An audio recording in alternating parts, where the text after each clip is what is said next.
Hello, everyone. My name is Matt Fuller. I am the COO of Jason's Heart here in Lincoln, Nebraska, and I'm really excited for you to join us today. We will be teaching a course today on identifying your saboteurs and gremlins. So, what is this all about? Well, I'm going to start out and share with everyone a lot of the courses that we teach, the free courses we teach, are components of our apprenticeship program that we extract out and create little vignettes and little free learning lessons, not only for our public to use and enjoy and benefit from, but also to take into a lot of the nonprofit partners we work with. To teach that inside their organizations for folks who might be going through or are in their programming. This particular module is one that comes from our people metrics portion of our apprenticeship program. And again, it's identifying saboteurs and gremlins. So let me pull up our worksheet. So I'm going to kind of disappear in a small box here, and I'm going to bring up the guide for this lesson here today.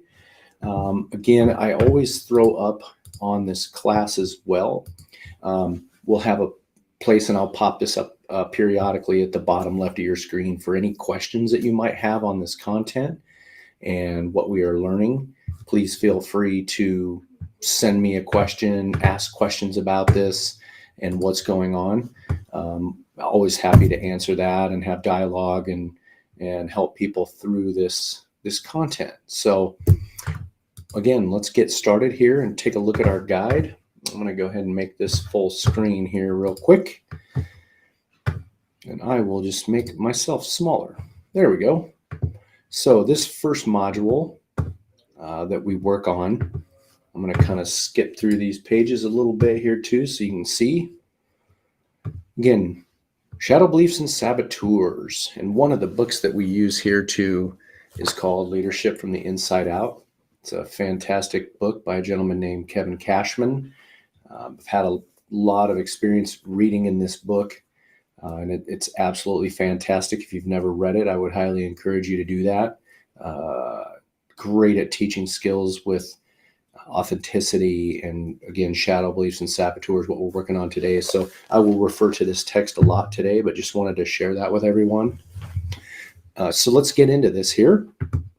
Really what we need for our apprentices, what we have them do is this participant guide, which you're looking at here now, and also this Kevin Cashman text, Leadership from the Inside Out. So I'm going to scroll down here.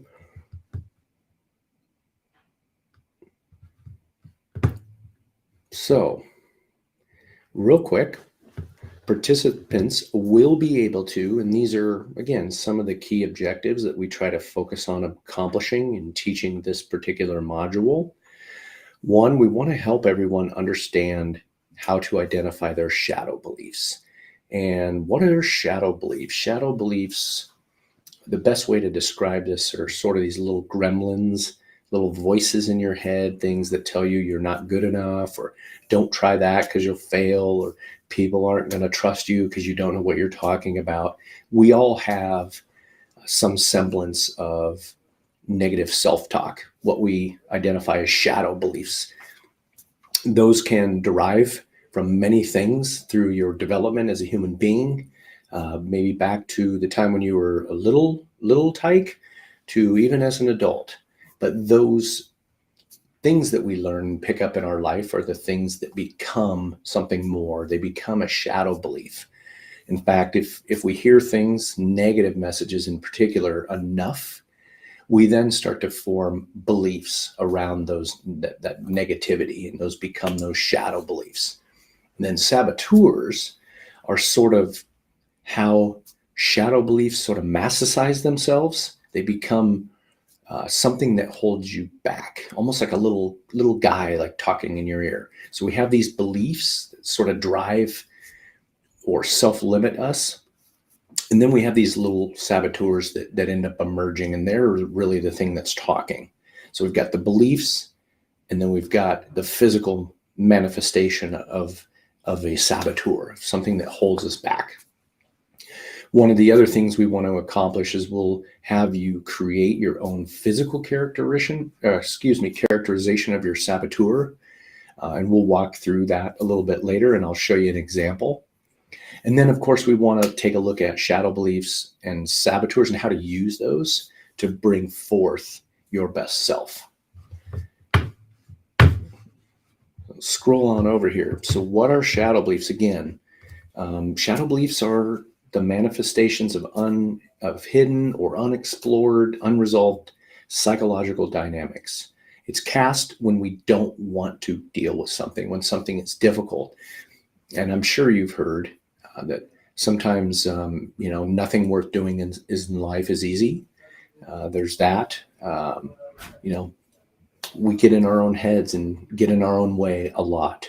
And these are the type of things oftentimes that cast that shadow so that we can help deal with the thing that we don't necessarily want to do, or the thing that's really difficult for us to do.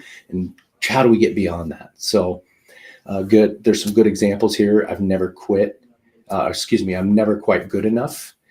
I'm afraid to fail. I have to work twice as hard to be valued. These are all kind of examples of things that we tell ourselves that kind of start out of those shadow beliefs. And then, of course, it's important to talk about conscious beliefs. And these are the explicit, known beliefs that we have. So we can articulate these generally fairly easily. It does take some effort to clarify and access them, but they are mostly accessible to us. Again, some great examples on that are: I believe in treating people with respect. I fear trying new things. Hard work brings results. So they're not necessarily negative things. They're kind of conscious beliefs, like things we believe in about ourselves, versus the shadow ones that we can't necessarily deal with as well, because we haven't done the work to really explore those and figure out what they are and where they come from, and then making them something accessible to us so we can then deal with them. So let's move on. Again, shadow beliefs. Even further, let's dive in a little bit deeper. So we all have shadow beliefs, and honestly, this is one of my favorite parts of examining this kind of work. If we don't think we have a shadow belief, then it's precisely at that moment that a gremlin or shadow belief is operating in our world right then and there. So I just love that statement, because it is absolutely so true. And we all have gremlins, shadow beliefs. So if you have them, it's okay, because everyone else does. Again, how and why we need to be aware of and effectively learn to use those shadow beliefs. And I think this is a great quote as well from this author, who writes, "The leader must be awake and fully alert, like a nighttime traveler attuned to every sound in the forest. The leader must be aware of all possibilities lurking in the shadows." Obviously, we cannot challenge or transform what we cannot see. So this is, again, speaking to the importance of making shadow beliefs become conscious beliefs, things that we can take and grasp and deal with. I think that's a very, very powerful statement. Transforming those, however, to conscious beliefs, again, is crucial to personal mastery. And again, this is something that's very important to our apprenticeship program. For folks who've had barriers, we really try to make a concerted effort to focus on that personal mastery and authenticity and shadow beliefs, and helping them deal with all of these things to become a better version of themselves, to become the best version of themselves. So Kevin Cashman in this text, again, he has a saying that we must bring them to the conscious, again, to engage them, then rather than unconsciously being driven by them, which I think is also super important to remember. And he continues by saying they're really not that scary. Once you sort of take their power away, which is what we're kind of going to be discussing here as we go through, but not dealing with them can be really, really far more scary. So it is important to do that. Here are some of the things, examples, not dealing with your gremlins and saboteurs, some of the negative things that you might experience. Addictive behaviors, of course, relationship difficulty, achievement overdrive. Again, we do a module on this in our people metrics course as well, called doing versus being. So are we just doing stuff? Are we actually being present and focused on the qualitative versus the quantitative, and how much we're doing? We can also find imbalanced lifestyles as well. And then, of course, health problems are another side effect that could potentially show up in our life if we're not doing a good job of dealing with this. So in the page 42 of the Cashman text, which I can just share with you briefly here, this is just an overview of this particular course, and to give you some real basic ways to address your personal gremlins and saboteurs. Again, it says the strength versus shadow plus weakness model, and you can Google this too and take a look at it. But it shows in the book here, I'll just share a little bit, there's strength. So in this example, there's strength as an energy plus a shadow belief. And so we're looking at this little model right here, strength, shadow belief, weakness model. So if we have energy plus a shadow belief, I can never give up, sometimes that is going to lead to weakness, which could be mania, manipulation, compulsiveness, lack of trust, foolhardiness, even narcissism and self-focus. So there is a lot of compelling reasons that we should be doing this work and focusing on, taking care of ourselves and taking the time to understand this. And 7 clues we'll discuss here quickly that can help you bring shadow beliefs to light. That's very important to understand this. So another great thing from that book, and this is why I encourage any leader, even anyone, you don't have to be in a quote unquote leadership role, because my approach is leadership at all levels. Most people are in a leadership role at some point during every day. But the leaders either shed light or they cast a shadow on everything they do and everyone that they touch or interact with.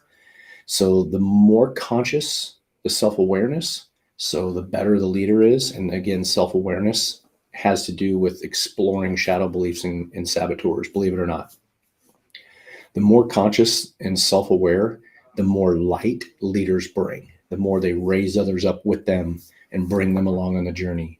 And the more limited the self-understanding of yourself or a leader of your own person, the bigger the shadow that a leader casts. So one of the questions we always ask is, what similarities do you see here that correlate to emotional intelligence? And we do a module, of course, on emotional intelligence, but clearly self-awareness is a big part of emotional intelligence. So that question right there is answered by that specific thing. So 7 clues, I want to talk about this, to shadow beliefs or in bringing shadow beliefs to light. So 1, and this is a big one, if others often give us feedback inconsistent with how we see ourselves, you've got a shadow belief operating right at that moment. If we feel stuck or blocked with a real loss as to what to do next, there's something operating that's holding us back. As strengths become counterproductive, like overachieving, as we were talking about with the strength, shadow belief equals weakness, some hidden dynamics need to surface. So there's something that's not quite connecting up there when we're trying to be counterproductive. What is going on there? Why are we being counterproductive? What's driving that? When we are not open to new information or learning or other people's views, this is a big one going on right now, then a shadow is somehow limiting us. It's limiting our relationships. It's eliminating or holding back our communication, lots of things. If we react to circumstances, haven't seen this lately, I'll bet, with emotional responses disproportionate to the situation, that is literally when you are standing over that target. You are right on top of whatever is going on right there. You are over that shadow belief. So you're really close. That means that you're starting to dial in on that shadow belief, which makes that gremlin really uncomfortable. And they try to make it incredibly difficult for you to find and discover and address. So they are very good at hiding themselves. And I know I speak sort of in the third person when I say that, so it's probably just as appropriate to say we do a great job of hiding that. So again, number 6 is when we find ourselves forcefully reacting to the limitations of others in a critical, judgmental way, we are often then projecting our shadow beliefs onto others. So it's sort of like the disengaged versus actively disengaged. So if we're disengaged, we're just really not focused in our work.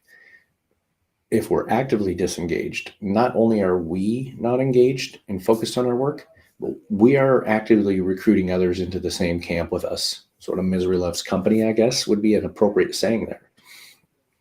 That's another good one. Not only is it bad that we don't deal with these sort of things, but then when we cast our own shadows onto others, it can be really damaging for a culture and an organization, and for each of us individually too.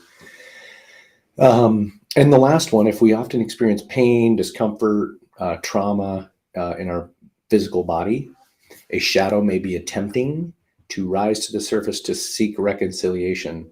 So listen to the wisdom of your body as you look to uncover shadow beliefs.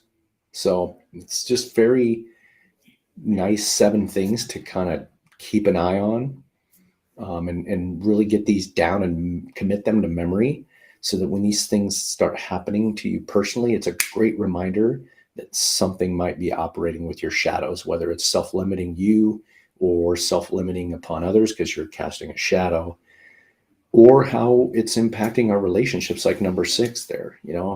How is that, when we're constantly critical and judging others, how does that affect our relationships, both at work and our personal life? It has a high price, very high price. So benefits of dealing with shadow beliefs. So what happens? What happens when we're around people who are authentic? Presumably, again, as it states here, those who are great at bringing shadow beliefs to their conscious and owning them. What about people who come from a place of character, are high in self-awareness, like highly emotional, intelligent, and understanding of who they are and who are real and open about themselves? Well, I think one of the answers is a lot of great things. These people, you want to be around them. When you experience people like that, and maybe oftentimes you weren't able to explain it, but you either had a boss or a leader or somebody that you just naturally gravitated towards, that is more than likely a really good sign that that person is highly emotional, intelligent. One, they have certainly spent some time on introspection and learning about themselves and how they are perceived on others, dealing with their shadow beliefs and their saboteurs and gremlins, and being sure that they're not casting those beliefs onto others. Those are all signs of great leaders, authentic leaders, emotionally intelligent leaders. So again, when you're around someone like this, what did you notice? And I think I just kind of talked about it. Were you drawn to them for any specific reason that you can remember? What was it?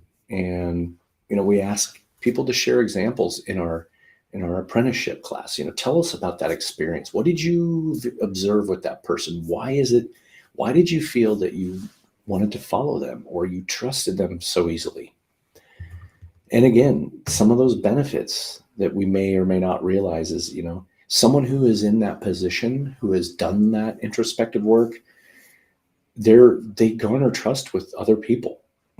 Hence the reason you might gravitate to them naturally. You may not understand why, because it's still maybe unconscious a bit, but there is a reason. So those folks are very, very good at garnering trust, and you can be too if you do this sort of work.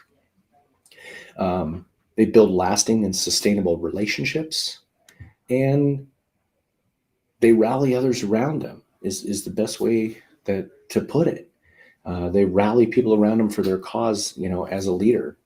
And obviously that's a reciprocal thing. So it's very, very important to do this work because of these types of benefits.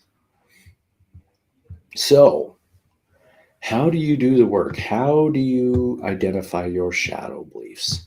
Well, I can tell you from personal experience, it's not a simple thing to do, and it does take intention and getting real authentic with yourself, getting out of your own way.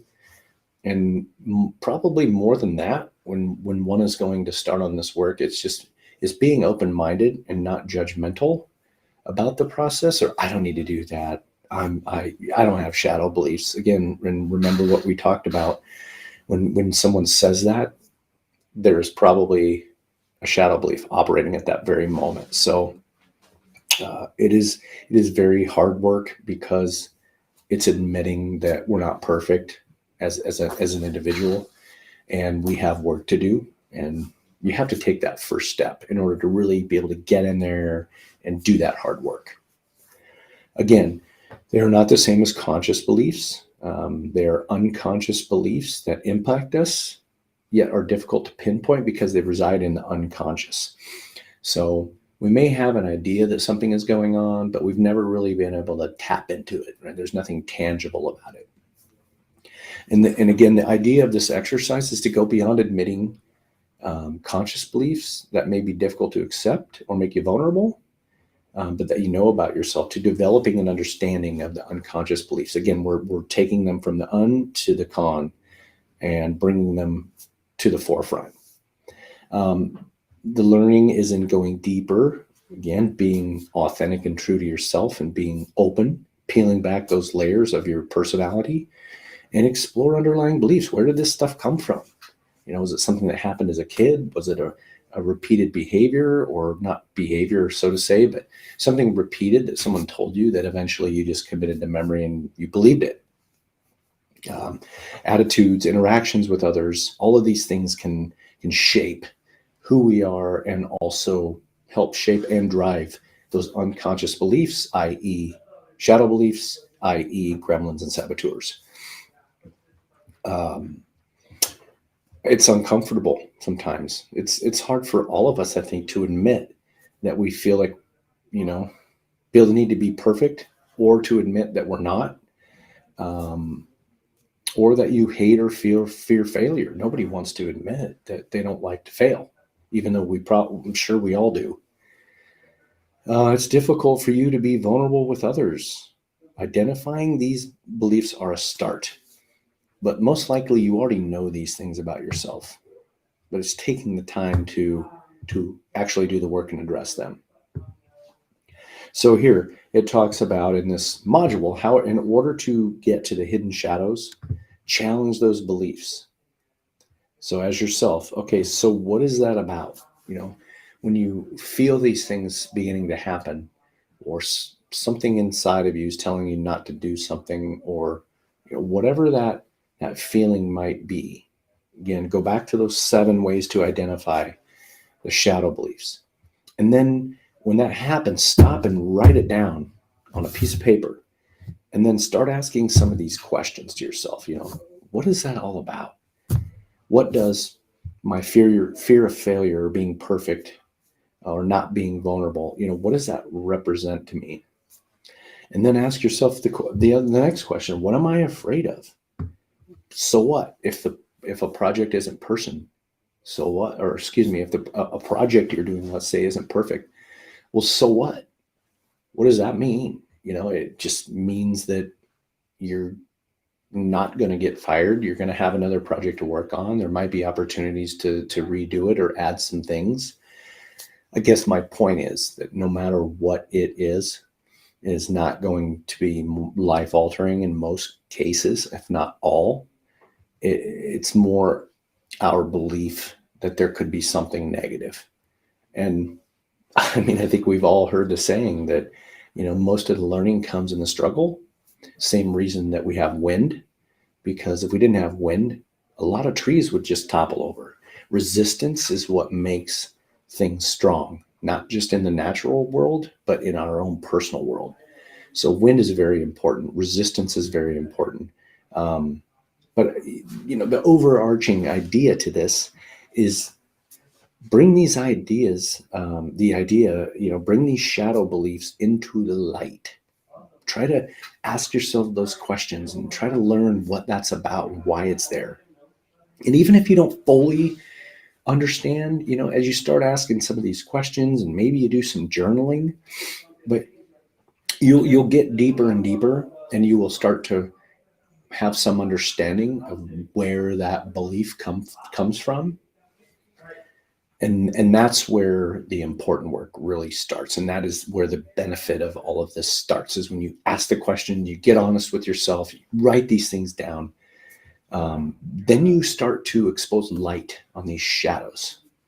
And then you can decide how you want to be with them or how you want to address those shadow beliefs and ultimately the saboteurs.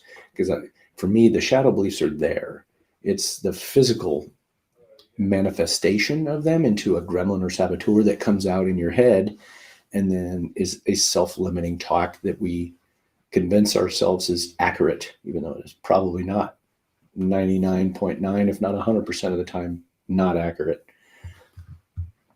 So think about your own shadow beliefs for a minute. And these are some great exercises. We have all these worksheets available.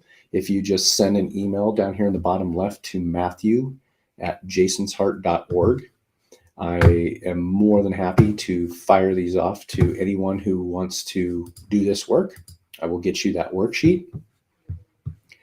But again, what are some of your shadow beliefs? Let's start talking about them, start describing them for yourself. And initially, they are a part of your unconscious. So in order to identify them, you need to shed a light on them. But I'm pretty sure most people, like most of us, have an idea of the things that, we talk about in our own heads, the things that get in our way. And I think this list, you could probably come up with 3 to 5 pretty easily of things that we tell ourselves that self-limit us. So I think we can definitely shed some light on that. So I'm going to pause for a second because my light keeps going out. Sorry about that. So again, go through this worksheet and start identifying some of those things. Start lining some of those things out for yourself. And there's a few pages on the worksheets that give you plenty of room. So one of the things we talked about a little bit ago was how an overdeveloped strength can become a weakness. So can you identify 1 or 2 of your strengths that may have accompanying shadow beliefs that can turn them into weaknesses? So on page 43 here, it talks a lot about that. And again, it's those kind of the 7 clues on the previous page we talked about. But think about something that could be a strength. And I'll give you an example. So for me, I'm a very extroverted person. I love people. I love talking. And oftentimes for me, if I'm not very cognizant and present of that all the time when I am communicating with someone or multiple people, my dialogue, my conversation can become very overwhelming. Someone that I'm speaking with is an introvert. It can become very exhausting to talking with someone like me. It can also get me in a place where I'm not focused on listening as much as I am talking. So the conversation to another person could come off very disingenuous because I'm just talking instead of keeping my trap shut and listening to what someone might tell me. So the chance for good dialogue and good message transfer between myself and another person, I could be limiting that. So that's a great example for me as something that could be a overdeveloped strength, could really be a weakness for me. And it can inhibit your ability to sell, your ability to build relationships, your ability to build rapport, your ability to take relationships into just deeper relationships. And that is what we're talking about here when we're talking about being aware of your strengths and understanding when or if those can become weaknesses for yourself, and then focusing on working really hard to stay present of those those overdeveloped strengths and using them appropriately and keeping them in check. So this is a great list here to begin talking about those and lining them out for yourself. And there's a couple pages here for you to do work or jot down notes, whatever you'd like. So then we move on to what ways have these shadow beliefs held you back from being your best authentic self? So as you go through your journey and you start identifying things, whether they're some of your overdeveloped strengths or even identifying things that you not necessarily believe, but sort of have an idea about yourself that are holding you back. So what are those? What ways, once you identify and line these things out, what ways do you think that they've held you back? Do you think they've kept you from a job promotion? Have they kept you from building strong rapport with your team? I think if you put a little time into it, you'll start to identify maybe some things that possibly have held you back with regard to your shadow beliefs and saboteurs. And there's a couple pages obviously here to work on that. So addressing our shadow beliefs, one of the things that's incredibly important is to become someone who commits to a lifelong process of transforming shadow beliefs to your conscious, to bring them forward, to name them and understand how to deal with them and how they can deal with us if we aren't diligent and present. It is, I'm just going to tell you and be honest, it is a lifelong process. It is not something you do it once and, oh, look, it's perfect. Because shadow beliefs can come and go. We can add new ones. We can maybe not rely on old ones if they aren't serving us very well, or serving themselves, I should say. So it is important to always be that lifelong learner and to really continue doing this work and periodically reevaluating this for yourself to see if are there new things that have held you back that you were not aware of, or maybe you were just aware of them but hadn't gone through the steps to identify what that looks like for you. So be diligent to deal with them and make this a process of becoming a person that is just very self-aware and open to these things that exist in your subconscious so that you can always be ready to take them on and win. And again, some other great questions in this part to answer honestly and authentically about your shadow beliefs. What does this belief give me? And this is one I really like, because if I'm having a saboteur or a shadow belief, I should say, that I'm bringing, that's coming out, that's emerging, and it's holding me back in some way, one of the best ways I think to deal with that is answering this first question here. What does this belief give me? How is it serving me? And when you actually ask that question and you're like, this belief has lost me jobs, it's lost me raises, it's lost me relationships. Why in the world would I keep this belief around? So it is a very powerful question to ask and answer for yourself.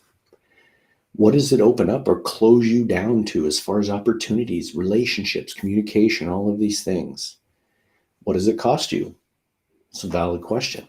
It could cost you a lot. It could cost you pay raises. It could cost you friendships. What might it be masking or trying to protect you from by holding on to that belief? And that is like the quintessential powerful question right there. So what are we trying to cover up within ourselves and our subconscious, somewhere along our growth continuum as a human? What are we covering up? What are we masking? So those are important things to deal with as a human being, but it's very difficult. And deep down below the surface, what am I really afraid of? I mean, it seems like when you examine your saboteurs and gremlins, what you ultimately find is they're more limiting you than anything. It's such a weird concept because we have these negative thoughts and these negative beliefs. And then this question is like, what am I really afraid of? Because what I should be afraid of is all the negative things and the bad experiences and the losses, income or friends or other, that come from allowing the shadow beliefs and saboteurs to limit you. It's such a, it takes a second of just processing that, because what we should be afraid of, we aren't. We're just masking it with a saboteur. And that's really what we should be afraid of, is that we're not accomplishing all these things. We're not growing. That's what we should be afraid of, instead of these other things that are really false truths. So and again, this is why I believe these questions are so powerful, because you really come to realize that you should be afraid of a lot of things that you aren't, that you're not getting, that you're not accomplishing, rather than the things that your saboteur is trying to cover up, because they are self-serving. They are serving themselves. They are not serving you. So that is a good work to do there. All right, saboteurs. So as we move into this, I know you've heard me talk about this a lot, but shadow beliefs are just the opinions that somehow, somewhere, we have developed loyalty to. Again, as I just stated a second ago, we are not these things. This is not who we are. They are just beliefs that we have, again, assigned loyalty to. Let's talk about that relationship between shadow beliefs and our saboteurs. So again, those beliefs that we have, those shape our actions. They feed the saboteurs. And again, then the saboteur becomes the mouthpiece for that deeply embedded belief that we have. And that is the things that emerge, that are always chawing at your ear, jawing at you, telling you you shouldn't do this, shouldn't do that, you're going to fail, you're terrible, you're not good enough. And that's where those mouthpieces come out, and that's where it can get very difficult. And here's a great sort of textbook explanation of a saboteur: is the narrator in your head, that inner voice or critic that travels your life with you. It likes to tell you who you are and who we are, and it loves to define and interpret your experiences. So it's doing it through its own self-serving filter. It's not serving you, not in a good way. It's serving itself, which is why it's so important to get rid of these guys and gals, whatever they are for you. And saboteurs abhor change and demand the status quo. They want to limit our growth and productive change, because again, they're selfish. They're there to subconsciously protect you from something in the past that we have come to believe about ourselves, not consciously, but subconsciously. They sabotage the growth and goals to change by telling you this is stupid, it's too risky, it's too hard, you're not ready, I'm not able, I might fail, right? Those are the messages that we oftentimes hear in our own heads. Again, it takes quieting all of this down and being able to focus and listen to yourself and understand in the moment when those things are happening. And the more you go through those exercises that were up above, the better you will become at doing this. You'll become an expert, I promise you. Again, saboteurs feed our doubts, which is I should do this, I shouldn't do this, I don't have the ability, and I can't because whatever. One of their main intentions is to seduce you away from trusting yourself. Again, at their level, they're protecting you from something that you more than likely are not even aware of. So in their minds, it's a good thing that they're doing, but it's not in any way, shape, or form a good thing. So they want you to accept their interpretation of reality and delude you into believing that saboteur, has your best interest at heart and wants to protect you, when it's really about limiting and controlling you. They helps you establish habitual patterns of behavior and wants you to continue to live in accordance with them. Uses some form of a past experience to hypnotize you into living your life in accordance with self-limiting and sometimes terrible generalizations about what life holds for you. So these are all the ways and the compelling reasons that we should do this work. And this is some great information here too. And I love this quote that on average, by the time we are 18 years old, we have received 165,000 negative messages. And in retrospect, only about 10,000 positive messages. And that is some crazy numbers. It's not hard to see, though, when we look around at what we often see in the media and online and with movies and video games. There's far more negative than positive, unfortunately. And maybe this is why over time we've seen this work become more important. One, I think that's obvious. But two, I think the frequency in barriers that people face in their lives, there's it seems like more and more self-limiting, probably more saboteurs at work in people today than maybe 30 or 40 years ago. So it becomes even more important that we teach things like this, like we are teaching right now, and having these conversations and being comfortable with addressing them and doing that work. And again, we all have a shared experience here. We all have the saboteurs. And yes, that's why I say plural, because we all have them. And most of us have lots of them, maybe even 3 to 5, 10. So it's big. And because our saboteur's mission is just that, it will show up whenever we are ready to take a risk. Anytime we're going to push ourselves to that next level. Anytime we want to make a change, it's going to hold us back. It's going to keep us from being our best selves, which is why it is so important. Again, when we listen to those saboteurs' messages long enough, they become internalized. And this is where it can get really damaging for an individual. We become experts at giving ourselves negative feedback. So it's like kind of like a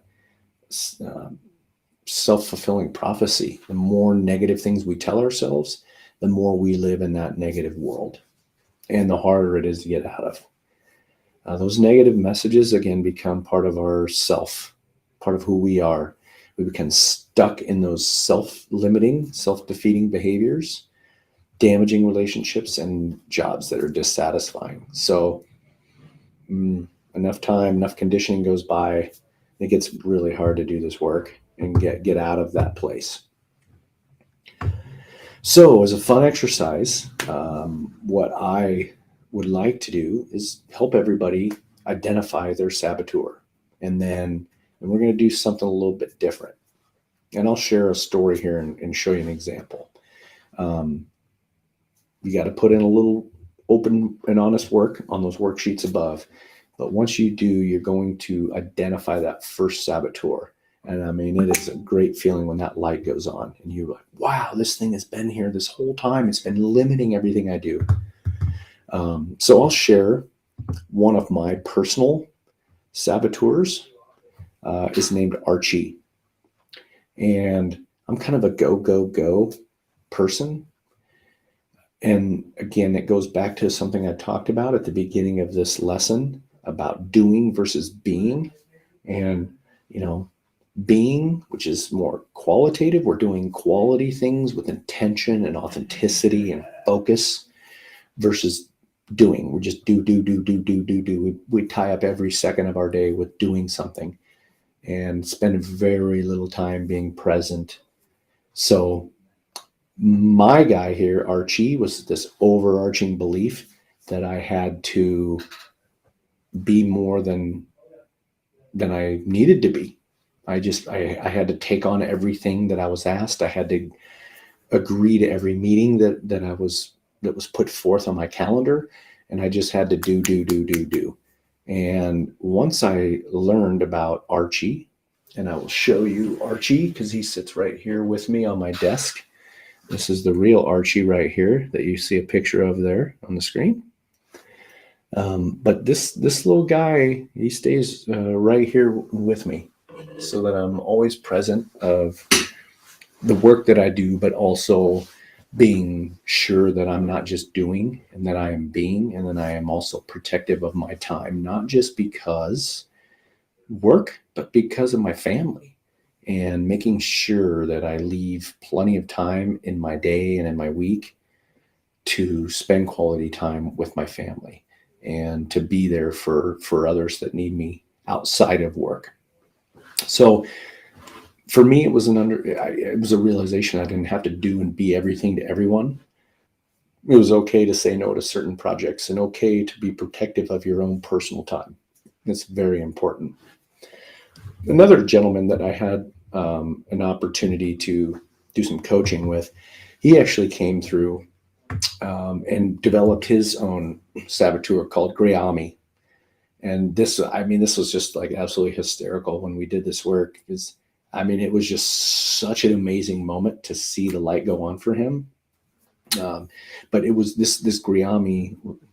I'm not going to explain where the name came from, but it's an ex-boss, part of that name. But it's this past boss is not acknowledging his ideas, and some family connection there that he uncovered for himself, that was being raised sort of in a similar environment with a big family, and just, didn't felt acknowledged. So he had went through and discovered Grayami and keeps this little guy just like Archie on his desk. So I wanted you to be able to see a few examples of, as you answer those questions and you start doing that self-exploration. And then the fun part is actually, like, once you identify that little gremlin, to actually give it a physical mass, something that you can touch. Because then you've got this thing that's always there. It's a great reminder to be present of it, to know it could be there, to know that it could show up at any time. And when that happens, you start to become very efficient at being in the moment and knowing when these type of things are occurring and jumping all over it and getting on top of it and stopping it so before it destroys a relationship or something you are working on or limits you in some other way. So again, don't be concerned if these aren't immediately obvious. And I say this with very much intention that, trust me, they were anything but for me. Again, I'm an extrovert, so it's very difficult for me to quiet and take time out. I do a lot of cycling, so I go off on long rides, which very much, for me, I always called it clearing the filing cabinet. So I open up a filing cabinet drawer and I put all the stuff from the day in it, and then I close the drawer and I leave it. It's like my mind saying, okay, we're done with all of that, and now we're just going to be present. And that gives me time to think about things and think about, what have I been doing that's self-limiting? What have I been doing that isn't helping my relationships? So I like to find an activity that allows my brain to clear, because I have such a go mentality. It's good for me to carve out that specific time to be present and focus on doing my own work. But again, don't be concerned. Keep doing the work. I promise you, it's worth it. And once I identified my first saboteur, quite honestly, it was like 2 or 3 more came out almost immediately. It's like they got the word. Somebody got a memo up in this subconscious up here that somebody's doing something. Something's changing. We all need to be aware. It's like once you get that process down and you do that first one, man, you just boom. It gets real powerful, real fast. And you'll more than likely, in the cases that I have seen, even for myself, you'll find a second and a third pretty quickly. So once you're well equipped, I should say, through understanding and being conscious and dealing with these, you get that constant reminder. It's just such a great thing to have that physical form. So refer back a few pages to the shadow beliefs that you identified. And then it's time to name them. Name them whatever you want. You can use clay, cardboard, whatever thing you want to bring a visualization to that thing and make it physical. Because again, as we talked about in this lesson a little bit ago, it's oftentimes hard to deal with these things because they are very much operating in their subconscious, and they are very intentional about hiding from you. So, once you get that physical realization of that thing, that tangible gremlin that's been named, you can take it on head on. And then again, you start finding other ones that have been hanging around. But here's a nice little sheet to name it and identifying what is your saboteur fond of. That Archie, what is he fond of? Mine is he's very fond of me taking on more than I can do. So the more things I agree to and the more I fill up and the more I get craziness and have no time left, and he is in hug heaven. And there's several pages here, so you can do whatever you want. You can even draw it. So we've got a sheet here. If you want to draw a representation of it, instead of creating something else, keep that picture at your desk. And there's a couple options there if you want to do some more. And some other suggestions for this work called Taming Your Gremlins. Stay conscious of what part you want the saboteur to play in your life. Do you want to listen to it, feed it, give it power, or do you want to shut it down? And you'll start to notice, pay really close attention to noticing that chatter from that saboteur. That is how you become more key in knowing it's there and then being able to target that thing and pick it out, name it, own it. Play with options, have fun with this. You can make it big, small, whatever. If you want to make it a small little representation so you take away its power, do that. So that's really up to you how you choose to create it. But it's about helping you consciously respond to it or how you don't respond to it. Notice it, let go of it, don't give it the power. Just remember, two important things when you're doing this work. One, you have control, and these things that you believe about yourself, they are not you. Why? Because you get to choose. You don't get to choose a lot of things in your life. You can choose your attitude every day, and you can choose to do this work and begin to manage the things that are self-limiting for yourself in your life. And here are some great questions when you feel tempted to believe that saboteur, that negative talk. What's the likelihood that this message is true? It probably isn't. What degree do those who really know you, what would they say about this?